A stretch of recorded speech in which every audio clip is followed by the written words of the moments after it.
केंद्रीय गृहमंत्री राजनाथ सिंह यांनी पाकिस्तानचा चांगला समाचार घेतलाय।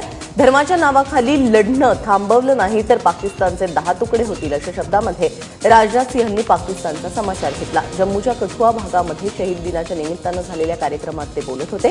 पाकिस्तान युद्धभूमीवरती भारताचा पराभव करू शकत नाही म्हणून पाकिस्तान दहशतवादाचा आधार घेत आहे। मात्र पाकिस्तानने वेळीच हे रोखले नाही तर याची मोठी किंमत पाकिस्तानला मोजावी लागेल असा इशारा केंद्रीय गृहमंत्र्यांनी दिलाय।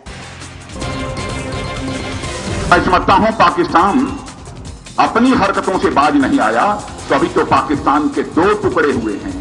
शायद उस पाकिस्तान के 10 टुकड़े हो जाएं और पाकिस्तान के खंड खंड हो जाए और वह खंड खंड करने का काम भारत नहीं करेगा।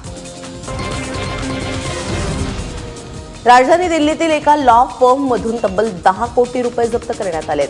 दिल्ली पोलीस आणि आयकर विभागाने टाकलेल्या छाप्यामध्ये ही कारवाई करण्यात आली आहे। जप्त केलेल्या रकमेमध्ये तब्बल 2.5 कोटी रुपयांच्या नव्या नोटांचा समावेश आहे। ग्रेटर कैलाश भागामध्ये TNT नावाने असलेल्या या लॉ फर्मवरती हा छापा टाकण्यात आला। या ठिकाणी नोटा मोजण्याची 2 मशीन्स देखील सापडली आहेत। रोहित टंडन नावाचा हा व्यक्ती लॉ फर्मचा मालक असल्याचं कळतंय। याआधी ऑक्टोबरमध्ये रोहित टंडनच्या विविध ठिकाणांवरती छापे टाकण्यात आले होते।